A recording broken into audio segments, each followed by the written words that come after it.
gonna be more pleasant by means of in AC and the mic, and it's gonna merge faster. Oops.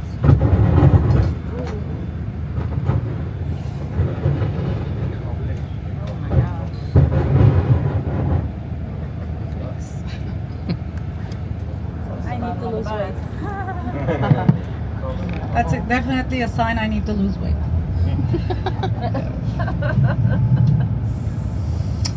All right. We're definitely having that raku when we finish today. Okay, that's a sign.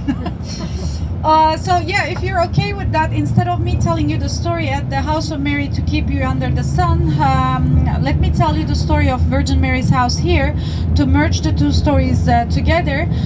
Whatever time we save, I will give you as an extra time on the spot to visit the house. Does that sound alright? Yeah. Yes. Okay.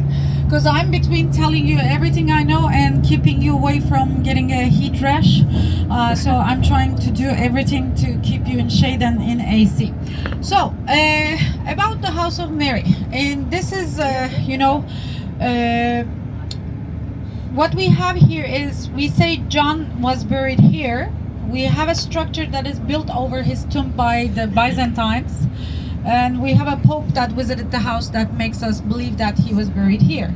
We have no question of if they were really in Ephesus. It has been many times that we have signs, solid signs, like in the Bible that John and Paul preached at, Ephesus theater. And then about the house of Mary, again, there's few facts that underlines that this is the true story, that she spent her last years here and then she got ascended here.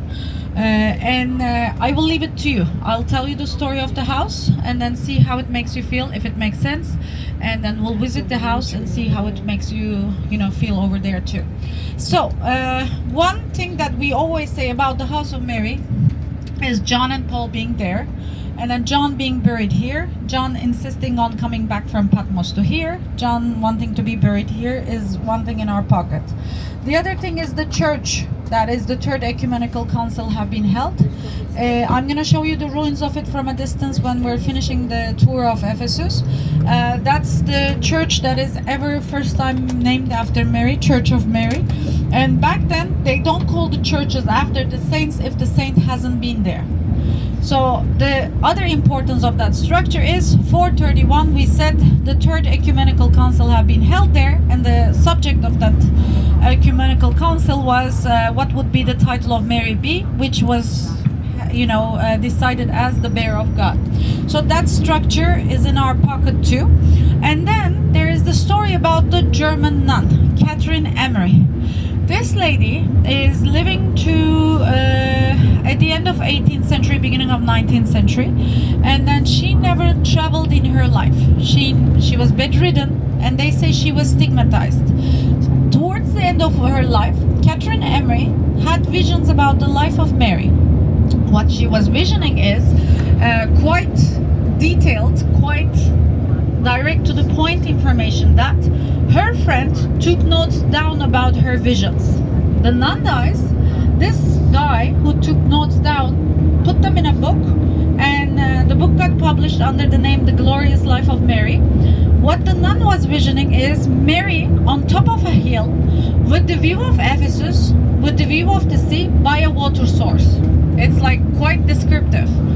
So this book comes to Izmir, to Smyrna, and two Lazarist priests wanted to look for this place to prove it wrong, because it was too good to be true to be that precise. And then when these two Lazarist priests came to the area, because Ephesus was never, oh my God, we found Ephesus. Yes, some of it is buried under the ground, but Ephesus has always been known where it was. So all they need to do is come here. There's not many hills, one over there, one over here. So the first hill that they went to with the excavation team was the other hill behind Seljuk. Why?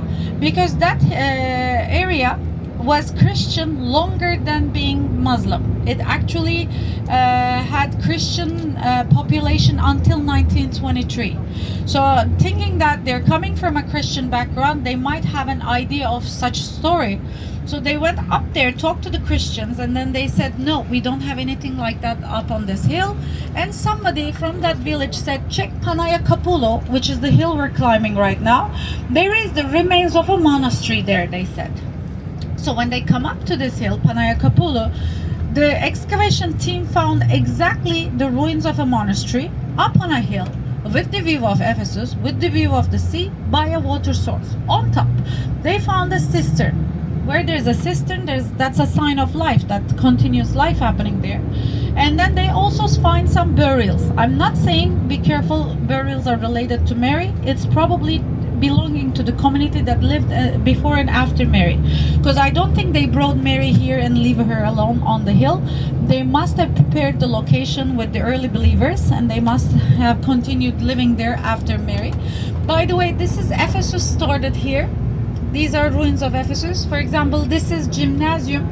Gymnasium is the school for the boys at the age of 13. They come here to become athletes, to become soldiers. They do their trainings naked. We don't know why. They put olive oil on their body to make the training harder. But you know what's funny? In Turkey, which is many times I see this, history repeats itself. In Turkey today we have a national sport called oil wrestling. Probably the least attractive thing about Turkey. Imagine two Turkish men wearing, thank God, leather pants, and then putting olive oil on their body, trying to knock each other down. It doesn't look pretty at all, I swear. And I think in my subconscious that's why I didn't marry a Turkish guy. But anyway, so that's where they used to do their trainings. And then this is Ephesus. We're gonna come back to this. And we're gonna do it as the way it deserves it to be done. So this crowd should leave by the time we come, and we'll have it a little bit for ourselves, because there was a lot of ships today at the port. Anyway, continuing the nun story. So they found the ruins, they found some burials belonging to the before and after communities. So it took attention after that of Vatican. Remember, Pope VI Paul have visited the Basilica of John. He visited Virgin Mary's house too. Two other popes, last one being Benedict in 2006, have visited Virgin Mary's house too. They have held masses here too. So I don't think Vatican would put its name behind something bubbly, even though there's many other places in the world related to Mary that has been claimed, although there was none for John. So that's one other thing. But to me, as a guide who looks at from the perspective of historical information than the religious information, John insisting to come back here is what I hold on to more than the nuns' visions and taking the attention of Vatican. Every 15th of August, we have a big ceremony because of the Ascension Day. We just had it that day. The line was incredible. Turkish people do acknowledge, Muslim people do acknowledge Mary as well. Her name has been mentioned many times on the Quran, so we do visit the house as well. So all around the world, there's a lot of people coming from all around the world on the 15th of August for the commemoration day, the day of the Ascension. So now it's crazy crowded again. But other than that, every Sunday there is masses happening. So it's a still running church related to a church in Izmir, which was one of the 7 churches of the Bible, as we said. So that 2 Lazarus priests, on their way to prove this book wrong, they actually led this house to be founded. So that's what we're gonna visit. What I'm gonna tell you is, when we are at the house, there's few things that I don't want you to miss. One of them is, as you can expect, this is an earthquake area, just like the other structures in Ephesus. The house got destroyed by earthquakes. So when the Lazarus priest and the archaeology team came here, what they found was the ruins of the monastery. And they rebuilt the house with the scattered stones according to the original. But for you to differentiate what has been originally standing up there and what has been rebuilt, I want you to look at the red line drawn on the house. You can see it as on the entrance side, you can see it as you exit. So the red line shows us what has been originally there, almost like the knee level, and what has been rebuilt on top. The other thing I don't want you to miss, as you enter the house, On your left side, you're gonna see the portrait of the nun, Catherine Emery, the dates she lived through, who led the house to be found because of her visions. In the main room, you're gonna see a statue in the middle, and then outside you're gonna see another statue before. The outside statue was originally inside, they replaced the two, and the inside statue is missing her arms. Now significance, just connection point of a statue where it would get, lost first, or they got their nose chipped. Anyway, and then on both sides of that statue that is inside today, you can see the gifts of the two earlier popes who visited the house. And the final tiny room you're gonna find yourself in is supposedly her bedroom. And on the left you will see the gift of Benedict to the church. On the wall across, you're gonna see some offerings to the church from the people who found healing visiting the house.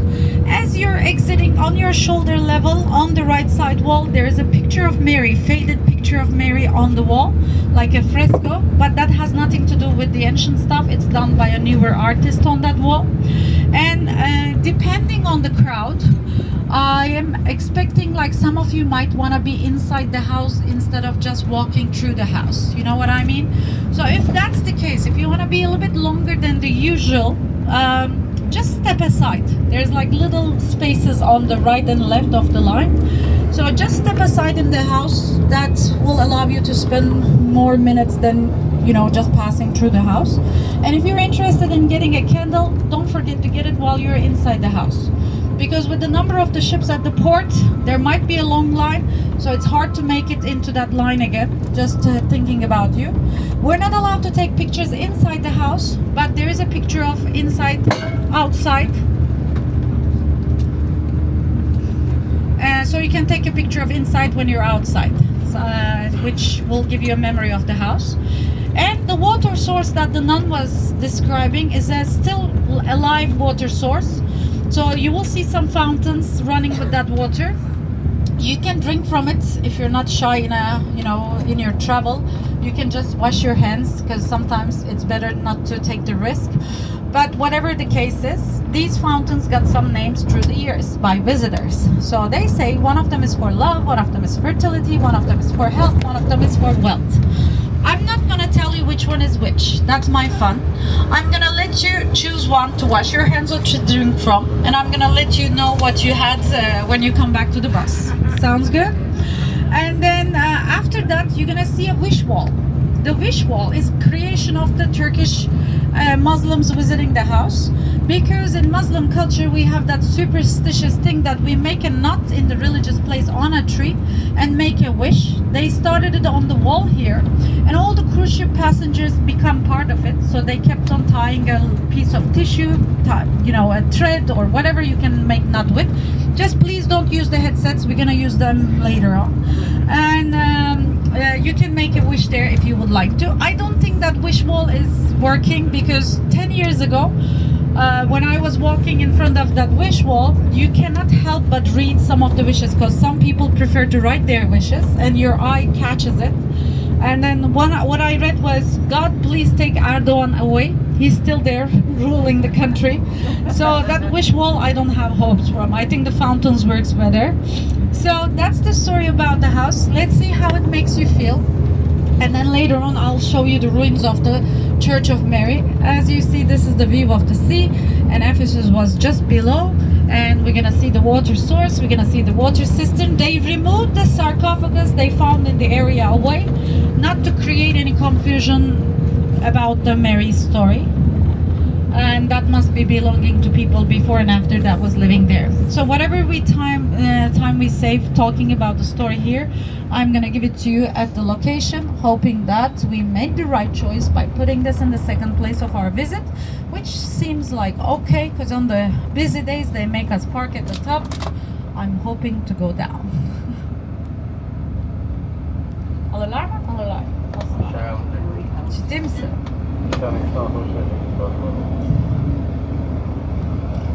But anyway, even if we park upstairs, definitely we saved some time.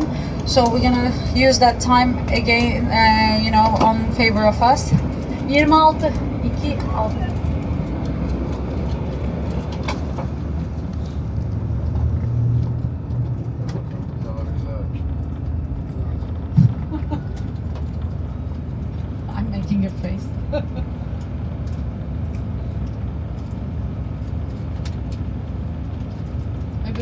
ev otobüsü ya.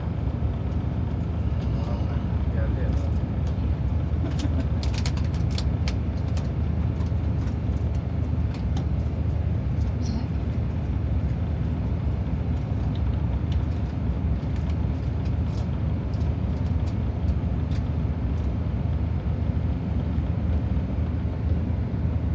Biz de veririz, meyve suyu veririz, biz de al aşağı. Vallahi vermez. I'm crossing my fingers for us to be going down. Aynen, aynen.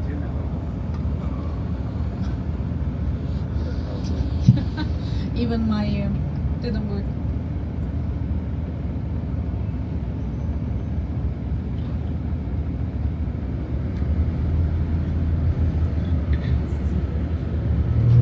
Neredeyse sen bizi şurada indir başkası gelmeden. Okay, we're gonna get off here. Again, I'm gonna be holding our sign 21 because it's a hard area to open my umbrella. So as soon as you get off the bus, I'm gonna start walking to the house and we're gonna get into the line of the house right away. Please make sure your headsets are on and we'll go and visit the house.